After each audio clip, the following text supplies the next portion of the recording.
So we stand in front of Dollar Tree and basically such as this thing here. All right, I'm excited to have a guest. A piece of metal right here, of course. Everyone is. Cuba is like they're under a dictator.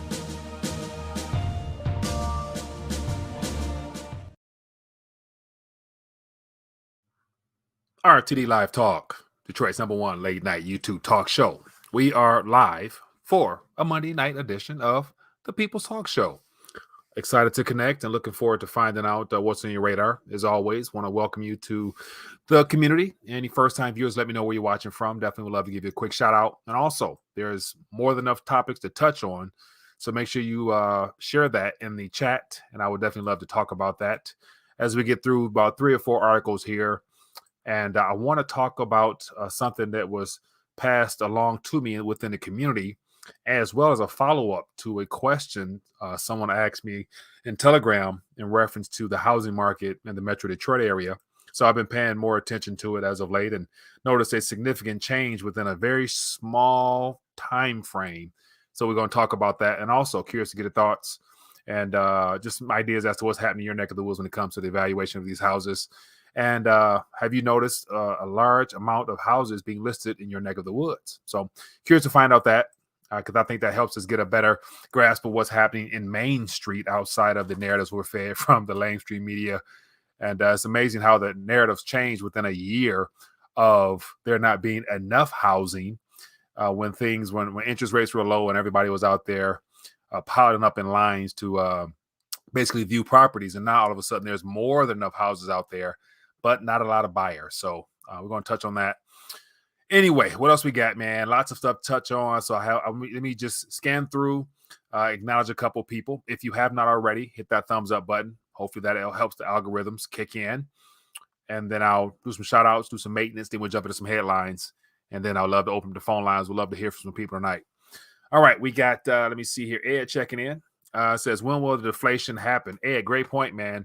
The deflationary period that I think we all, even the Federal Reserve, they're fighting against is the moment they decide to stop lying and let the markets actually do what they are intended to do, which is to correct to some form of fair market value minus the manipulation.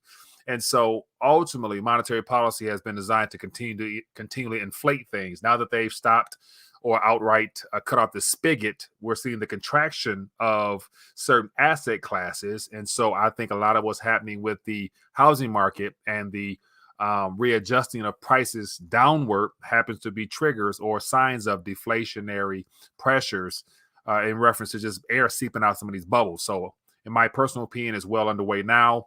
Now, will there be a continual contraction of these bubbles, or will there be an outright bursting of the bubbles? It's to be determined, but we all know where this is heading based upon monetary policy. It's inevitable. So be patient, enjoy the ride, and of course, try to look for opportunities amongst all the chaos as it unfolds, in my personal opinion. We got Carl, we got Solo, Daryl checking in. What else? We got X, we got Jay, we got AG Stackerdom from Sparta, Tennessee. Which works. Says, Mike, you took a snippet of my convo about silver. You took a snippet of my convo about silver. It was about the government scam the people into selling their gold. You think they will let you sell your silver when the dollar crashes? As far as he says, I guess, do you think they will let you sell your silver when the dollar crashes? I'd imagine if we get to some type of chaotic environment, financially speaking, they're going to probably impose some type of severe taxation on any form of monetary metals or any capital gains tax. They're going to rewrite the rules of the games like they always have.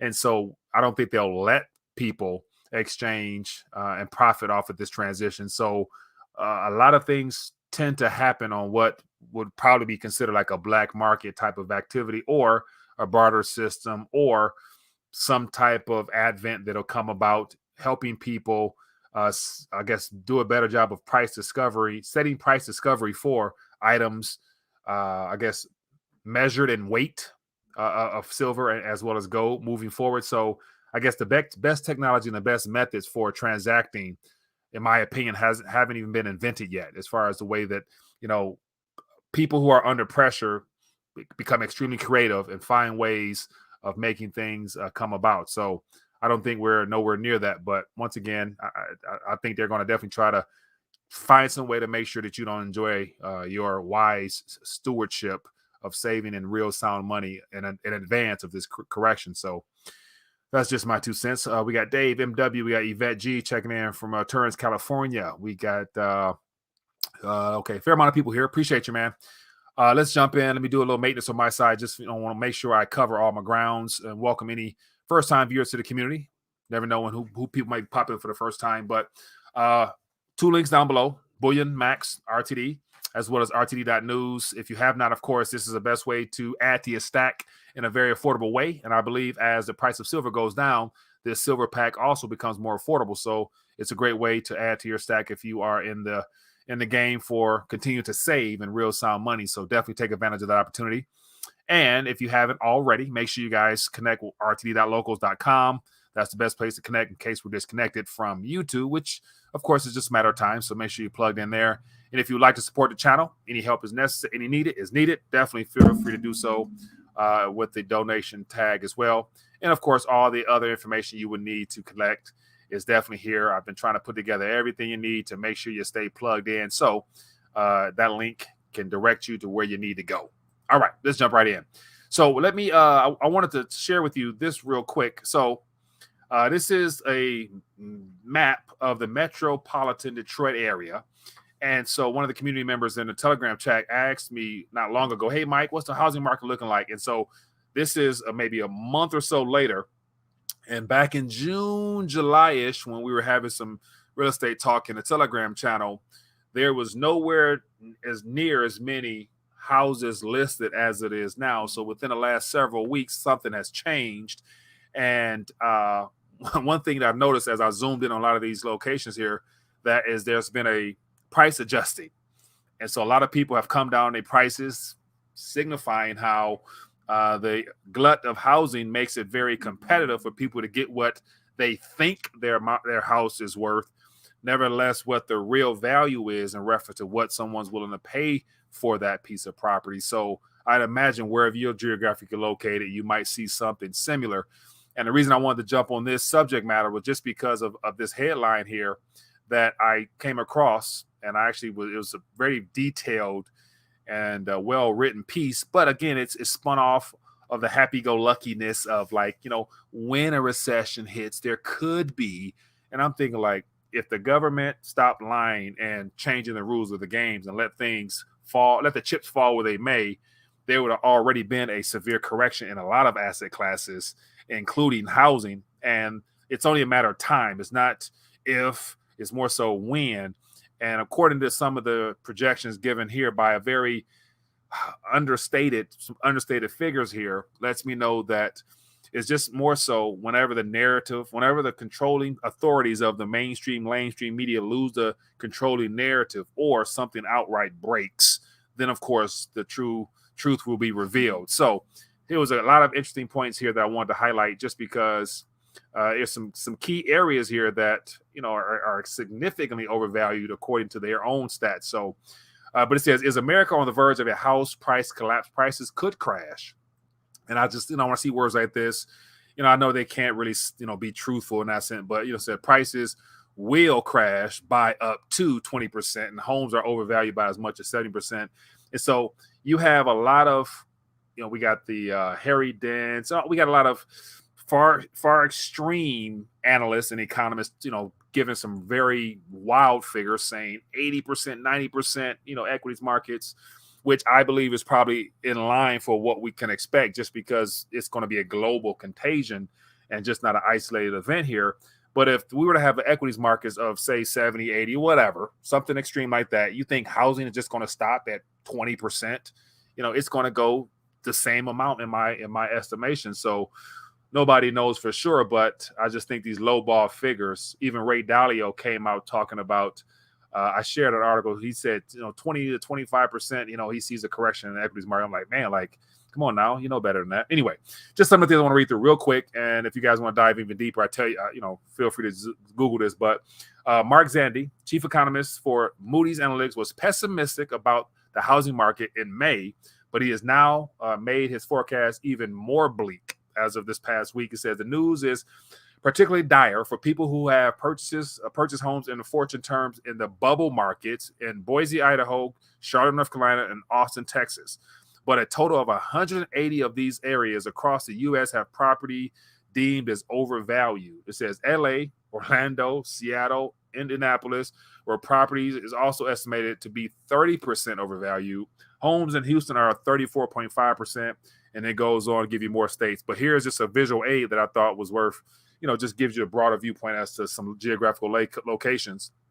And so let me know what areas you guys are in, and are you seeing these same relative valuations as far as how overvalued they are? Let me know in the chat.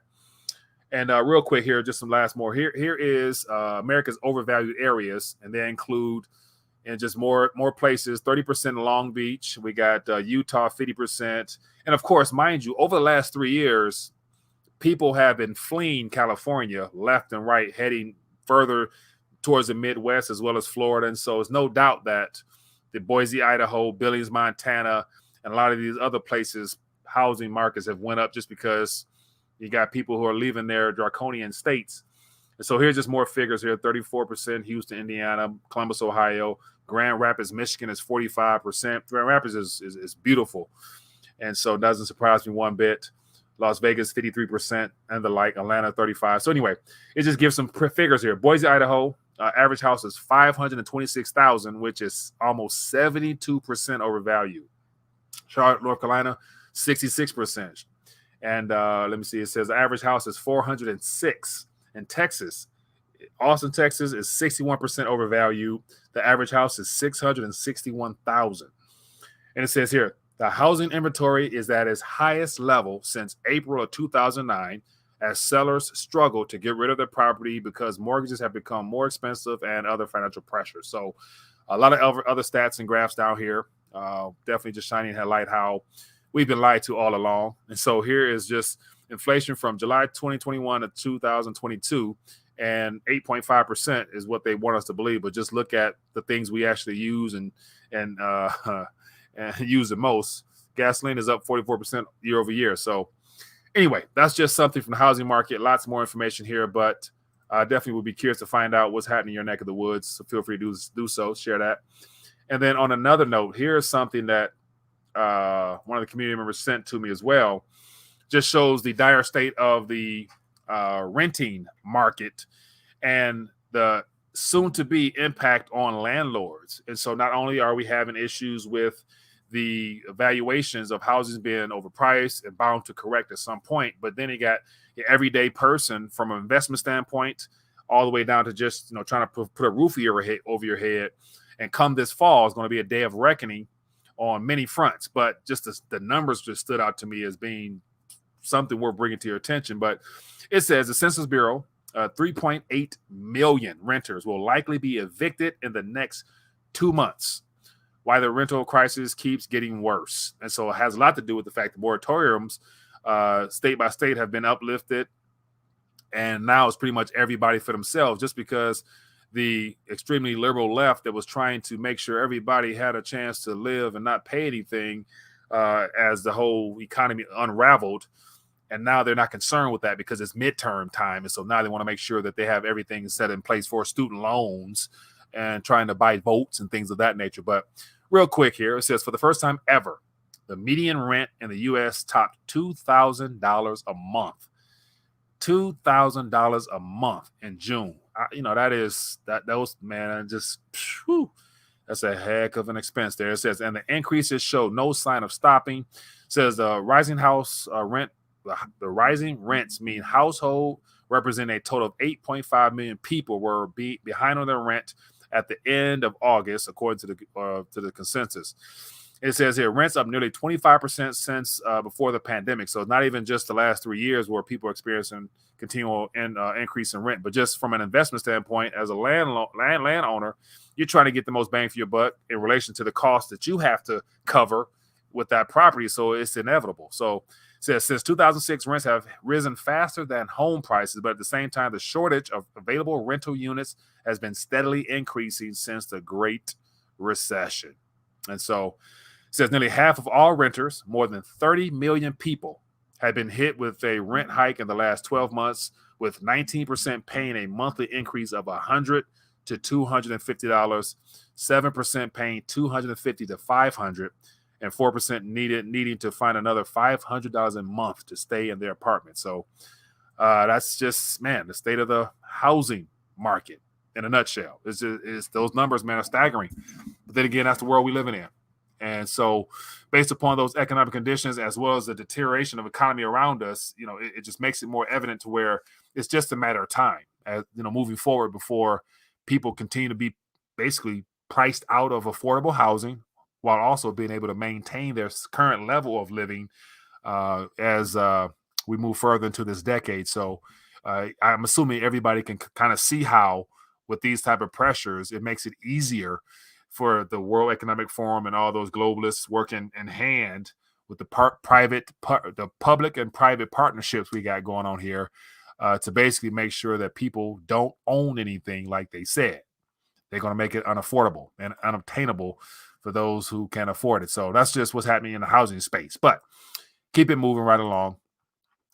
When it comes to overall just consumer debt, we're getting some interesting figures out of Bank of America in reference to just them tracking the amount that people are swiping their cards or are not swiping.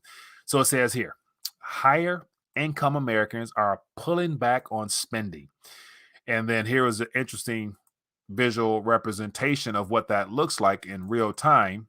And it says here, according to the Bank of America Institute, spending among households earning more than $125,000 has declined over the last 3 consecutive months.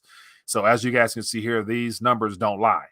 So as we've gone into summer, heading into fall, more people are tightening up their belt and spending less on things that will be considered unessentials, non-essentials.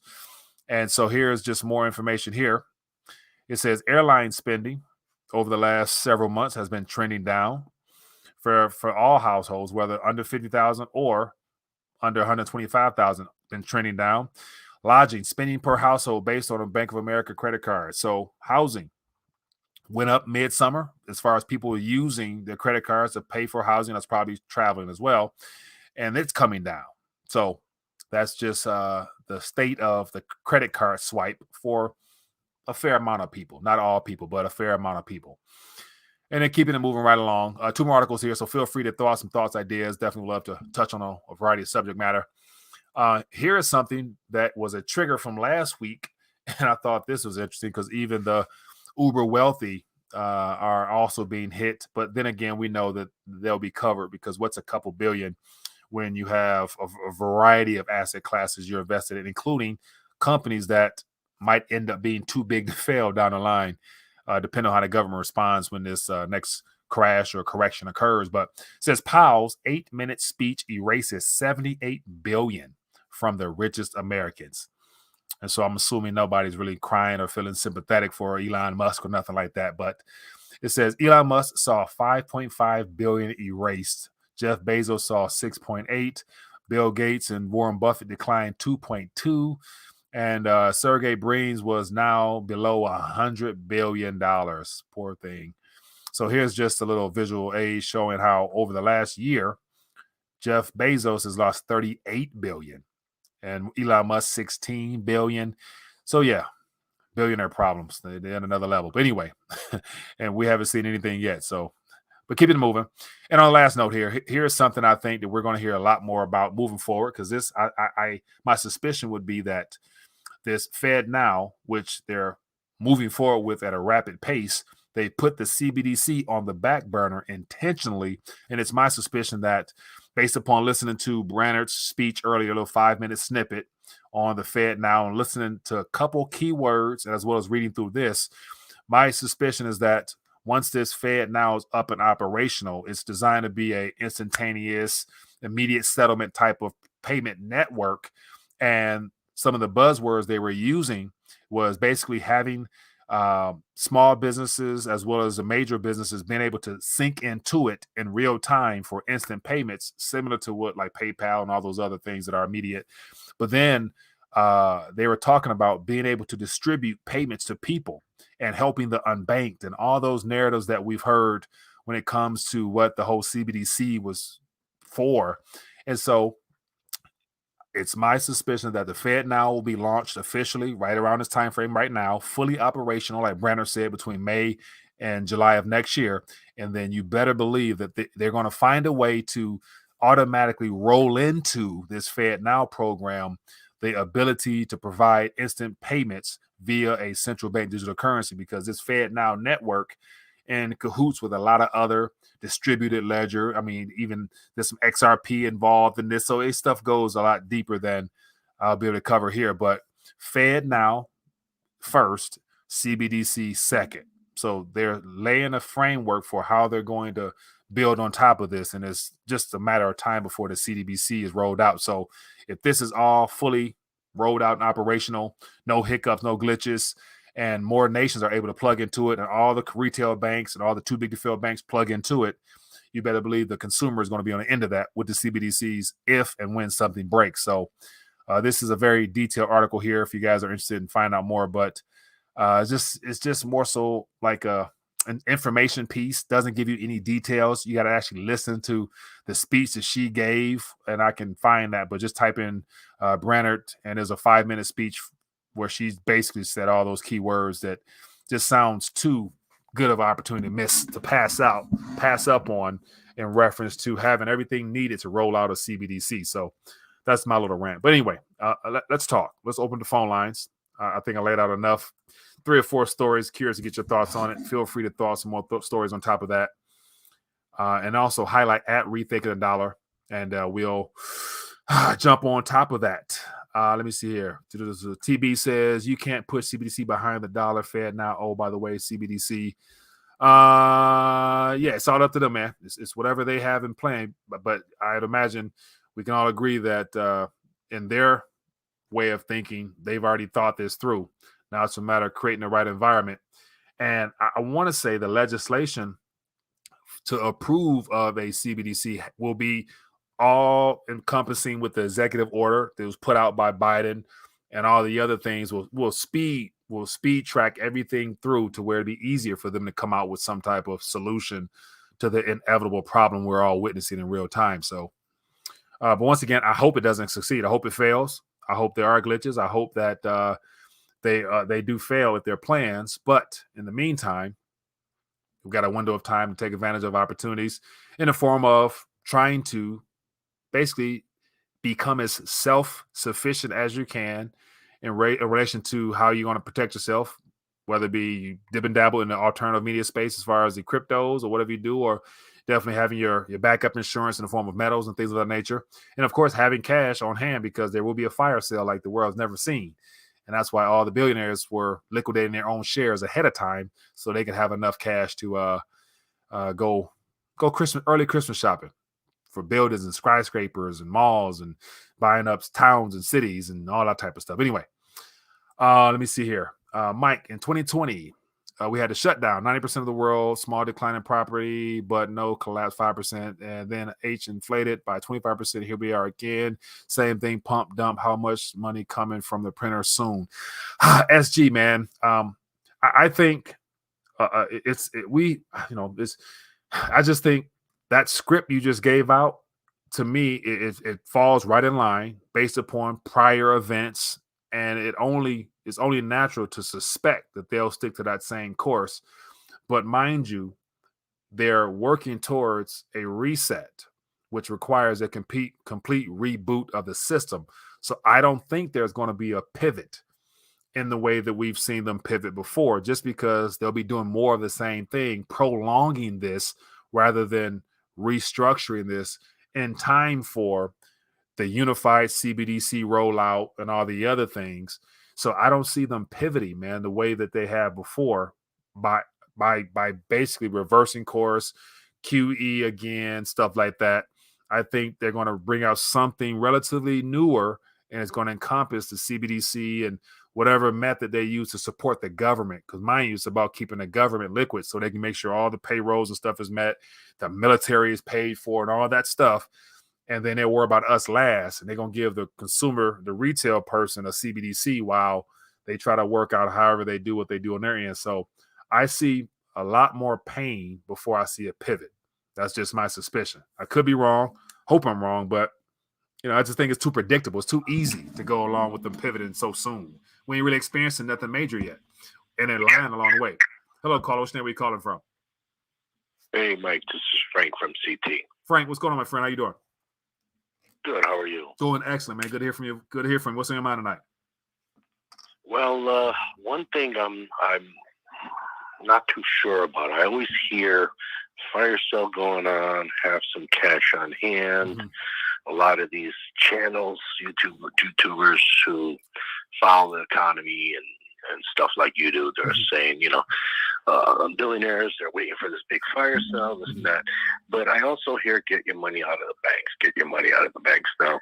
Right. I know some guys say, look, put them in little credit unions here, a little bit there, a little bit there.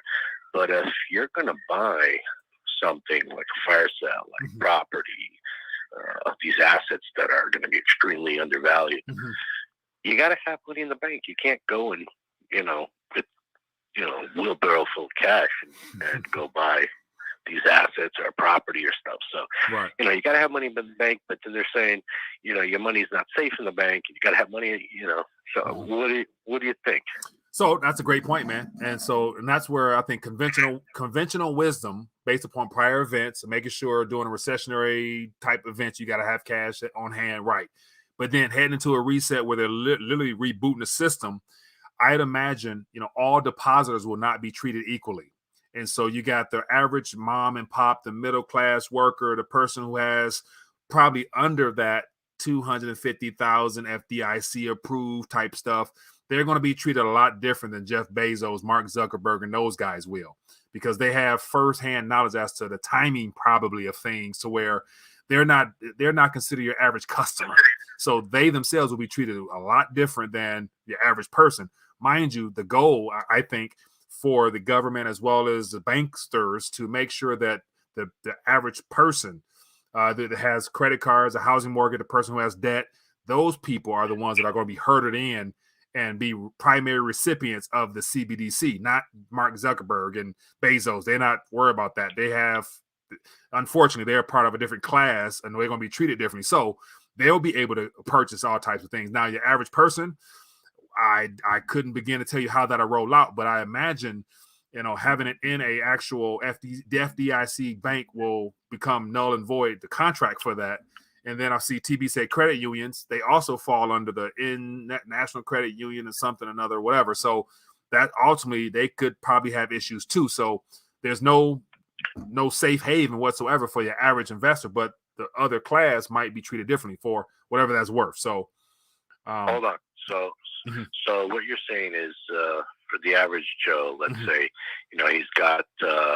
he's got right at the limit of 250,000. He's not going to be safe, or he won't. Will the FDIC guarantee that money and he'll be able to use it? So, or it's my suspicion that through the Dodd-Frank Act, the concept of bail-in is already law and legal and lawful, and the FDIC will oversee how basically creditors become semi-shareholders, or your funds will be bailed in, and you'll become a creditor of the bank and given some type of share in the bank or something like that, based upon what happened with Cyprus and stuff like that. So the FDIC will honor that, but then again, you won't be able to get full access to that. And they're going to probably put time restrictions on to how much you can take out and when you can do it, because it's about, go ahead. Yeah. So if I had 250K in the bank and it's a fire sale going on, I won't be able to use that money to purchase property. That's a very high probability, I think. That's my suspicion. Yes. Wow. So that's pretty That's pretty shady. I mean, your money's not safe in the bank. It's not yours. Well, It's not yours. So basically, when you deposit there, the fine print basically states that you now turn it over to them. It's their asset, your liability. They owe you that money back. And so once it's in their possession, it belongs to them. So that's why they give us 0.001% or whatever it is, because they're using that for their purposes. And then we are on the hook if something goes under. And just, I think a good example of that would be looking up Cyprus in 2013. That's a real I time remember event. when that happened in Greece. Yeah, I remember when that happened in Greece. Sure. Most recently with the whole Celsius and Voyager, that's in the crypto space, but the same measurements apply. The fine print reads the same exact way. So now we're unsecured creditors, and you go through the bankruptcy process, even though that's not a financial institution, but it still has a long drawn out process, which makes it very hard for you to get cash to go out and purchase right now. You got to wait in line, in a sense. Got it. So that's just right, that's my opinion, man. I'm not I just based upon other events that's taken place everywhere else. I just come to that conclusion there. So yeah, but we're in the U.S., man. We print it. Come on, we print it. We're the what do you call it? The global reserve currency, man. Right, and that's what's in the process of being. They're trying to work out the details of that transition itself. So, but hey, man, appreciate you calling, my friend. No problem, Mike. Have a good night. You too. Good stuff, man. Good stuff. Yeah. So I just think moving forward, people will find out literally the cliche motto of if you don't hold it, you don't own it. And I think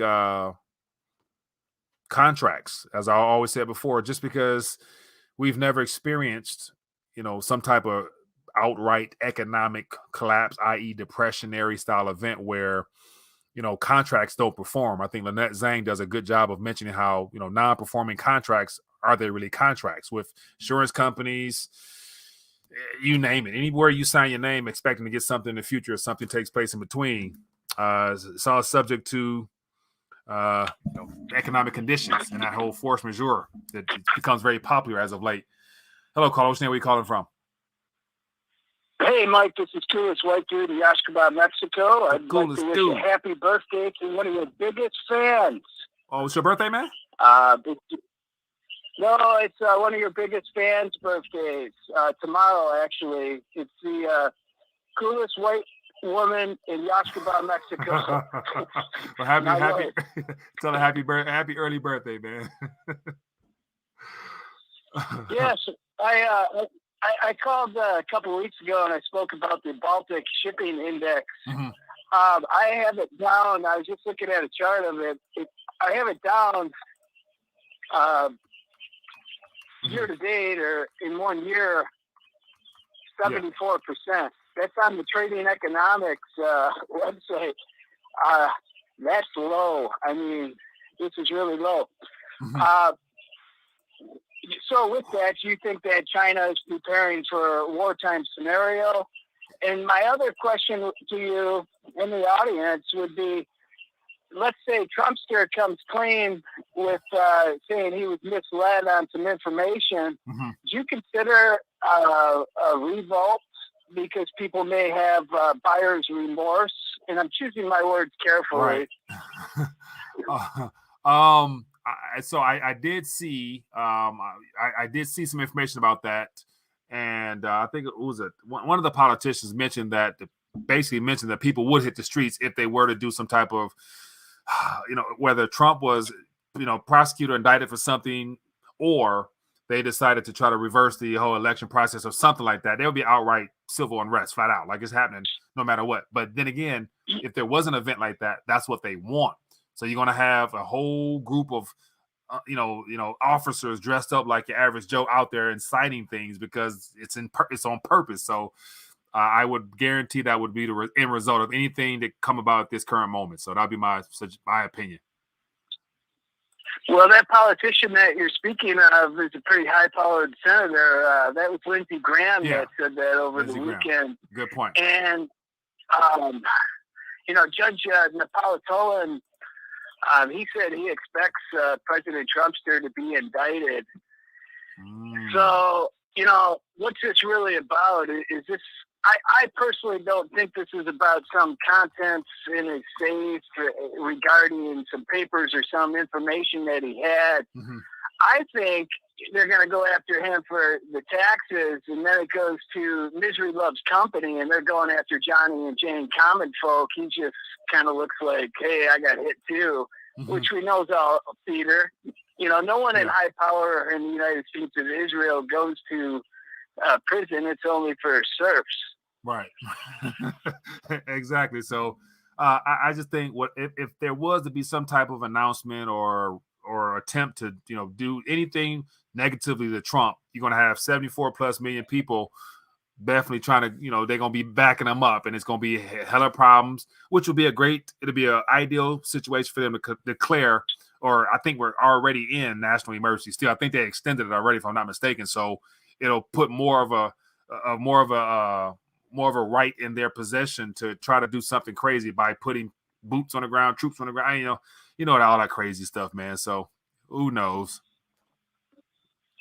Do you think China's preparing for a wartime scenario, and that's why that shipping index is down, 74% Mm-hmm. in 1 year? That's big time. I mean, Yeah. I mean, but I realize also, things globally are drying up, and they're deliberately withholding and not importing things because they're trying to make sure they got enough for their own moving forward. So a lot of this is intentional, but then again, it's hard to read into, but we know that it's going to equal a shortage of goods in the not too distant future for everybody around the world. So it's not going to be pretty regardless, I think. So, of course, war is always on the table. So who knows? Who knows, well, man? typically, Ray Dalio referenced this when he talked about the empire's falling. Mm-hmm. The empire that's in power normally attacks the rising empire, which would be China. So maybe something's going to come with that Taiwan deal when we take that over. Yeah. I don't know. Interesting times. It's very scary. I listened to a Department of Offense gentleman speaking last week for about 30 minutes, and he didn't mention the P word once. That's peace. Right. Oh, peace, my friend. They don't want that, man. They don't want that at all. They need chaos. But hey, man, appreciate you calling, my friend. All right. Thank you. Good night. Be good. Yeah. Peace is not an option. They need chaos, turmoil. All right, man. Let's keep it moving. Feel free to throw out some ideas, thoughts. I see some comments out there. Let me get a couple more calls. Hello, caller. What's name we calling from? Mike, Tony from Oakland, one more again. TB, what's good, my friend? How you doing, boss? I'm good, man. How you doing? It's been a not minute. bad, man. Not bad. What's going on with you? Good. I'm just wondering, what is it going to take for you to get off the CBDC thing? What is it going to take for you to say, okay, it's going to be FedNow and nothing else? Just because nothing is for sure, nothing is certain. And so I think this FedNow, of course, is the upgraded version of the SWIFT system. And so the way they're setting it up, and based upon the jargon they're talking about, is that it has all the blockchain, crypto lingo to it, fast, instant transact, yada, yada, yada. And CBDC, to me, is already included within that. Like, it's just that easy, I think, to make some back-end programs and issue some tokens of some kind to the people. So I think the software itself is primed for that. So I think it's all inclusive. But the CBDC gets rid of the banks. And that's where that does seem like a problem. But then again, there's talk of all this stablecoin stuff. So assuming the stablecoin is the intermediary process that they'll allow to take place until they iron all this out, possibly. So stablecoins aren't going anywhere now, whether it be one or two or however that works. I don't know, but they got some options, I think, as far as how they want to roll something out, I think. Well, no, the way I look at it, and I could be totally wrong in my thinking, is I look at the stable coins and altcoins as the next Dow, the next NASDAQ, the next, S&P 500. Right. That's the way I look at those things. But when you're talking about having to redo the money, that is totally different. I think that they need to right now instant payments, because we the one that screwed everything up with the Swift system. So they upped it to the Swift GPI, and now they're just plugging along to just try to get the right now payment. China's been on that, and that's the way they're going, China way. Right. And China's been on that for a while. So it's just a matter of what they're doing over in China is what we need to look at, rather than hopefully that they're screwing everybody over here in the U.S. They're going to get our money regardless. They've already set that up. Yeah, we fall for it every time. So there's no hidden hand or hidden agenda around here. right. They're still going to run things. Yeah. Hey, I don't doubt it, man. But it's good to say that it'll be obvious when things really hit the fan, as far as all this Federal Reserve fighting, clashing, whatever this crap, when it blows through, they're going to be ready to roll out something. And our government's going to be definitely supporting it hand and fist, just because they're going to want people to have an option so that they're not coming to DC, even though they're going to be on DC's capital steps anyway. You're not smart enough, Mike. Who's We're that? not smart enough. The average Joe? The American people are not smart enough to figure out that they're being screwed over. Which, and I couldn't disagree with you, man. Unfortunately, that's kind of why I'm be ranting at night, hoping to wake people up in somehow, some capacity, man. It's nice and all, but you can't wake them up if they already sleep. Right. People are so far gone with this sort of thing that they don't realize that India's setting up a gold thing in order so they can use their rupee. Yeah. Russia set up their thing so they can use the ruble. Chinese set up their thing so they can use the yuan. Yeah. And we talking about U.S. is going to run everything with it. No, everybody's going to have their own currency backed by gold. I can go with that. And so that means if gold will be a backing to reinstate confidence, then where will silver tag along with that, price wise? The same price it's been since the Bretton Woods. If you take the 30 some odd years that we've been in Bretton Woods and times it out, it's roughly about what gold price is today. Now, as far as the gold to silver ratio, what are you looking at? Because I mean, reason I'm not so concerned with the price per se is just because at that point, when the world used gold as a backing, we're not going to be pricing things in USD anymore. So we're going to have to use some type of new standard of, to measure the price of gold to other items. And I think the ratios will come into play in a lot of commodities, I think. So I think that'd be a part of the whole basket that they're going to try to put together, some type of, exchange ratio or deal between countries. That would be my suspicion. It would behoove them to keep gold separate from silver. I mean, silver is used in a different way than what the gold is. Gold is monetary. Yeah. Silver is used in industrial. Yeah. So it's hard to marry that ratio together, even though people try and people say it's this and it's that, and they arbitrage one against the other. Yeah. It's easier to say gold is going to be a certain price, and Russia's already nailed down what it's going to be. They were like 1,600, whatever that number is that they net, 1,650 or something like that. They nailed that number. Yeah, the 5,000 rubles. Whatever. Anyway, I got you though. Yeah, I can't think of the number offhand. Yeah, but whatever that equates to is roughly about 1,600, where our gold price is like 1,700. Yeah. And it's like, wait a minute, Russia cutting somebody a deal or something?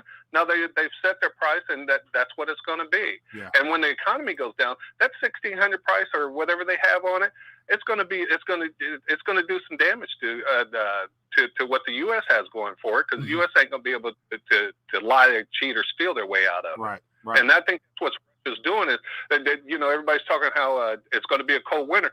I actually think that Russia is trying to save Europe from the U.S. So, I mean, I wouldn't be surprised that, utilizing Russia will be their best lifeline, because Russia got what they need. You know what I'm saying? So continue to bow down to the U.S. is fool. It's it's foolish.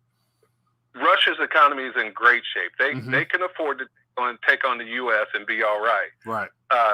And then China is helping out with this too. So I think it's just a combination of everybody's just trying to, hey, save me, man, save me from the U.S. And the U.S. is like, you do this, you make sure you do this. I mean, and when the U.S. do that to other countries, the first thing they're going to do once they pay the U.S. back or the IMF back, right, they're going to jump over to the BRI. Right. This is not the U.S. know they're on their way out, so they stealing everything they can, they're robbing everything they can. They're gonna make us pay for everything that we have. Yeah. And that's the only way we're gonna have nothing. Hey man, appreciate your call, man. Good talking. Good stuff as always, man. Appreciate you. Yeah. To you. Bye.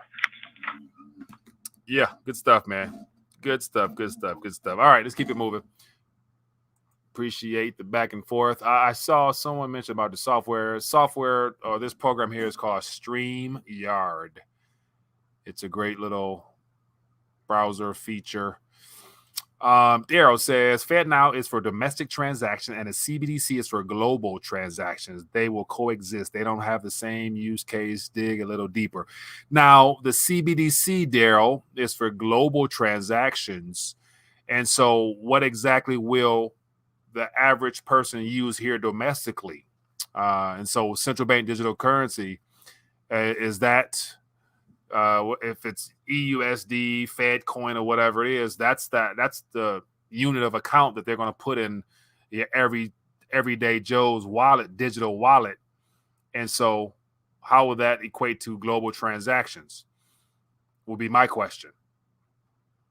Because I think the biggest issue is, as they say, helping get funds into the hands of the unbanked and all the people who need instant cash right away. And then, of course, using the whole issue with the stimulus checks not arriving on time and people not having their IRS account set up because they don't pay. And so we're going to alleviate all that. We'll make it easier. Just download this app. You'll get how many ever monthly units to spend. And of course, it comes with those stipulations of, if you don't comply or do this, then you go from there. Persistence and Resistance says your bank account is a digital wallet. Correct, but your bank account is a commercial bank product.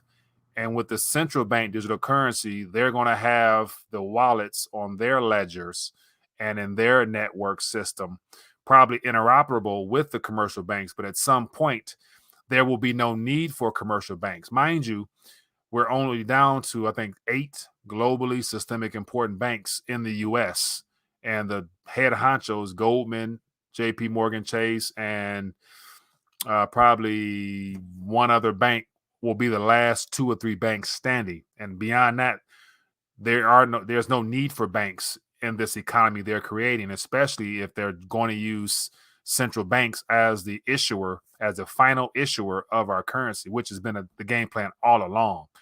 So commercial banks, they have a lifeline to them, I believe. But I could be wrong. FedNow is a domestic settlement, though. No doubt, Daryl, no doubt. Now, so yeah, just the question is, as far as what will people actually use for transactions? Because eventually, when paper is gone down the line, there's going to be something in the form of a currency unit on phones. And I think that's what I refer to when I say central bank digital currencies. Now, on an international scene, global transactions, of course, the CBDC could be utilized, but if Russia and China talking about using, gold stable coins or gold back this or that, or whatever the medium that they're wanting for payment, the U.S. will either have to get on board with that and offer something of equivalent value. They're definitely not going to take IOUs no more. Then the question will be, well, how will the U.S. settle those transactions in the future? What would the U.S. bring to the table? If we were in an environment where everybody had to open up their vaults or actually give something of real value that wasn't weaponized like the Federal Reserve System has done. So those are just things I think that we're going to find out if they've already worked it out. And of course, I believe the East and West are working together, just because, as I mentioned before, with the FedNow, there was a infographic that I put out a while ago, which was on the Discord, which is deleted now, but it showed how China and Russia had already pledged to participate in 2024, I think, that they were going to sign up to it. So it's all going to be interoperable. We all know that. That's the whole point of this blockchain stuff, is to lay the framework for how that technology will be used. It's all software controlled by the bankers. So once again, the bankers are still in control of this, despite everything else. It says people conflating digital with blockchain. They are similar but not the same. If they need a warrant for your info, they must go to the entity. With blockchain, they don't. But which, okay, that could be more precise. I'm just more so saying, like, just as far as a ledger with retail transactions that will be recorded and controlled and programmable will come from the Federal Reserve based upon the way things are operating now. And even if we are stuck with an intermediary such as a stable coin that the banks use, it's going to be coming from their networks, and then they're going to have access to limit or freeze accounts like they're doing now with the USDC and all that other stuff. So anyway, go. We're all being transitioned into a solely a computer and digitized world where if you don't write the code, you damn sure don't control the consensus. Do you really own something? And that's the problem with this public ledger, easy track and traceable stuff, man. Like this is where we're heading. And that's my biggest issue is that I don't trust the code, man. I can't trust computer code knowing that this is what they wanted all along. Even when it comes to Bitcoin, nobody seems to care about how and what and why and who Satoshi was. Satoshi, you know, of course, people know here it's the government and stuff like that. But even still, it says, what are the 87,000 armed agents going to collect if we transition to CBDC? I think this initial 87,000 is more so designed to collect prior funds from people's possessions.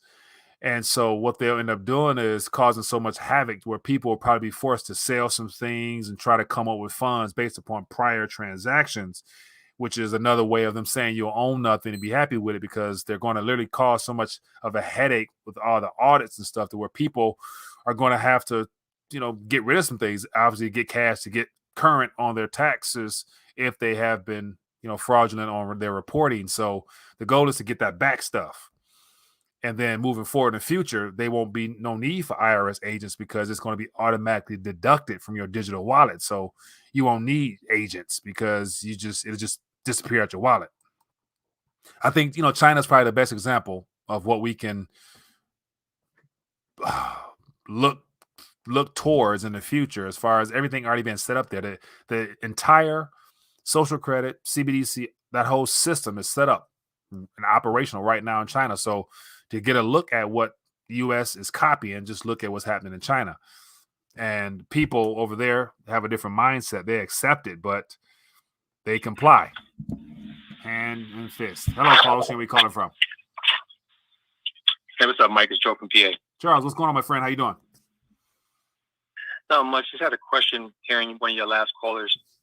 I know he said the United States or Israel. I was just curious, like, I keep hearing Israel has like the biggest banks, but what exactly is Israel's role as far as like, why do some countries seem to be very delicate around them? Like, I know Russia said Hitler was Jewish and then they apologized.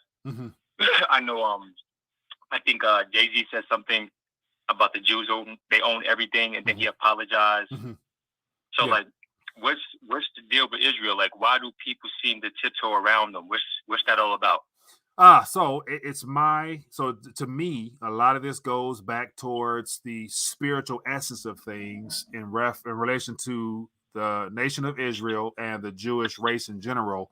And I think that at the center of that would be the Rothschild family, and on top of all those other oligarch families that are the ultimate landlords as well as the central bank owners of the world. Every central bank is owned by a small group of people. They happen to be Jewish. So everywhere I've ever gone in my life, wherever there's a Jewish community, they're flourishing.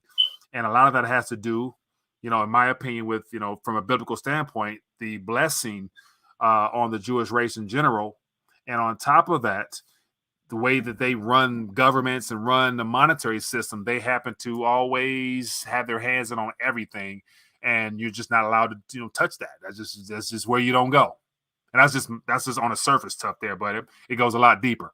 And of course, I think it has a lot to do with the current race of Jews being more satanic than anything else. I mean, so you know, there's a lot of demonic influence in this as well. So this has a lot to do with everything that's coming in the future, in my opinion, as far as the biblical tribulation and things of that nature as well. So, you know, we have an enemy at work that use any race, any color, creed, you name it. So it's just that he's very successful using that race as of now. I see, because I know I saw some Jewish people outside the supermarket when I was younger, and I asked them, like, is it true that like all Jews are rich? And then he kind of gave me this look like people think that, but there's a lot of poor Jewish people, and we work hard, and we're not always rich. So he seemed to like not appreciate the stereotype because I guess it really doesn't match up to what the world thinks. Right. But pushing that aside, let me ask you about Trump, because like the last caller was saying, because everybody's kind of wondering, like, okay, Trump's out of office, what's the big deal? Like, why are they still going after him? And then, like, I heard somebody say he allowed all those people to steal all that money. So, like, what I didn't really get to act like further into that when the person said he allowed all those people to steal all that money. So, do you think that person? Again, we're speculating here, but do you think that person is talking about the PPP loans? Like, what exactly do you think that person meant by that? Like, did he do the Fed dirty? Like, did he cross the Fed somehow? Cross the Fed somehow? I don't think so. If I'm not mistaken, then the Treasury and the Federal Reserve was basically merged under his watch, and so the particular crowd that is associated with that particular alphabetic letter would say that the Treasury's in charge of the Fed, and they're going to come out with the Nasara Jacera, and so a lot of people are on that camp. But then again, I haven't seen nothing of the like. To me, we're still in lock and step. And mind you, I like to, people, every signature was signed by that former administration for what we're experiencing now. So whether it's a part of a sting operation or he's one of the big boys, I think it goes hand in hand to where we're at now was brought on by presidents before him. So I think he was just doing what he was supposed to do to get us to this point. So as far as that, money he's referring to, I'm not quite sure, but there's trillions upon trillions is missing. I think Rob Kirby and, Dr. Robert Skidmore did a great job talking about the 21 missing trillion and everything of that like. So there's never been an audit of the Fed, so we don't know what's out there in existence and who has it. But the family I mentioned earlier, it's good to say if they own the central banks, then they got first dibs and they own it. So, they're not hurt neither. And they own governments and castles in every country, you name it. So, yeah, that's just my little 2 cents, man. All right. And when it comes to like presidents meeting the Pope, the Vatican now, again, I understand that's a lot of people's faith. But we've seen some of the stories that come out with the child molestation. I guess I'm just asking, like, why do presidents feel like they have to meet the Pope? And even when it comes down to, I haven't heard about it much anymore with COVID, but even when it came down to like the royals inside the Buckingham Palace, I was always curious about how, like, when they would come over to visit America, it was like American politicians would like almost seem like they were kissing up, like they would go, like, they're like, oh, I have a jacket for you. Right. It was just like, wait a minute, aren't we free, or is our property taxes still going back over to England? Yeah. Because like it just seemed like to me like they were like, it was almost like we didn't look that independent. Right. Like because like why are we having gifts for them when they come through? Like I thought we were independent. Like, why they don't do that for us? Right. Like when we come over there to them, they do a little marching thing, but they don't have like they don't make sure that they have gifts for us. Right. That's true. So like, what do you think? But going back to that last Pope thing though, what do you think this is all about? Because I remember when I heard a story about the Pope. He has this telescope. I think it's called like the Lucifer telescope. Yeah.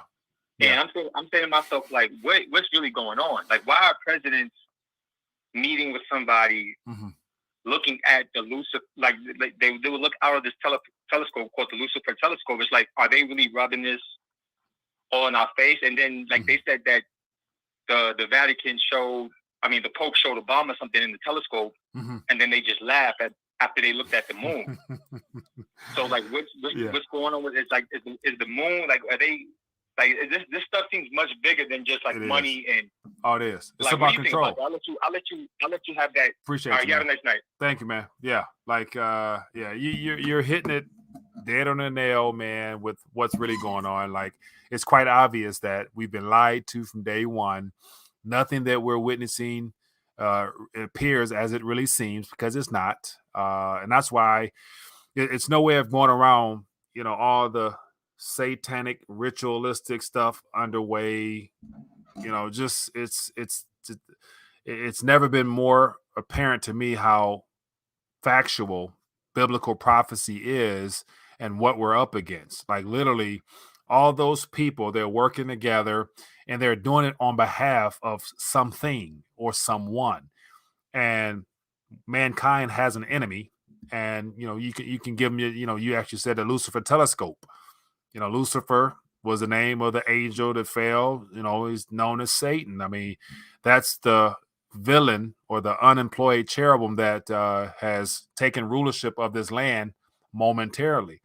But then again, that's why the book of Revelation has been so vital, because it tells you how this ends. And it's never been more obvious how the clock is ticking faster and faster. And we are approaching, a head point to where we're going to find out a lot of truth moving forward. And so just be patient, make sure your spiritual house is in order. And definitely we're going to be surprised at what we see. So it's quite obvious that, where we're at and who's behind this. So I don't think I need to go much further than that, but yeah, we're going to find out. We're going to find out. Also, before I dial down, let me acknowledge the super chat. I appreciate you. Sorry about that. Let me see. It says, realistically, how successful would a digital currency be? Surely this is going to open the door to black markets and underground economies. So digital currency comes in different forms. You have the decentralized version that we're told that comes on proof of stake, proof of work, or all those other consensus models, or you got the CBDC model, or you got the current commercial bank digital ledger dollar type currency that you're referring to. So all 4 or 5 of those categories will be treated differently. And outside of the private coin type projects that are up and operational right now, those are probably the ones that will face the most resistance moving forward. But then those are what are most likely to be utilized, just because they're not trackable or traceable at this current moment. Whereas in Bitcoin, that's, it's a surveillance coin. CBDCs will be programmable to where they'll know everything and what time and how much calories and you name it, what you're doing with it. So you won't really get away with that. And so literally people are going to be bartering with hand in hand with real items. So I can see people utilizing some form of a medium, whether it be physical, silver, gold, copper, or hell, whatever you need, like, a can of beans, type barter stuff. So there's going to be multiple ways of transacting with people, but you're going to want to stay away from something that is programmable and you didn't write the code, because it's definitely going to be trackable, or they're going to freeze it in real time. And I mean, how many of us using iPhone? Did you pay attention to the symbol? They are laughing at people. No doubt. What else we got here? All right. Well, it looks like we're approaching our point, man. Appreciate everybody for hanging out with me. Hopefully there was some good back and forth in the chat there. And I think based upon all the world events, it doesn't take much to realize that there's a much greater, darker force at play because of the amount of evil that we're witnessing and the events that's being thrown our ways, all intentional. And I just want to continue to point out that Prince Charles' speech from last year, where he talked about governments coming together and basically preparing the way for him and it. And who is that him or it? That person, that entity that they're talking about handing power over to. The World Economic Forum is trying to work together to formulate a single governing body that eventually they're going to want a leader to lead that. And I think that's all being set up right now as we speak. And that's why they've set a time frame as to when they want this accomplished, assuming that they're going to try to usher power into that person or that entity's possession, so that we can, follow the biblical timeline of the last 7-year time frame of this dispensation and everything that comes with it. So everything is right on schedule, put like that. We're right on schedule for everything God has already determined must take place before we get to the grand finale. And so it's definitely exciting times, to say the least. But anyway, people, be blessed, be safe. I will see you guys tomorrow, Lord willing. And in the meantime, definitely love on your neighbors, do good for your brothers and sisters, get your prayer game up, do everything you can in the natural just to sustain yourself for as long as you can, and put your trust and faith in the Lord, because he will see you through. Peace.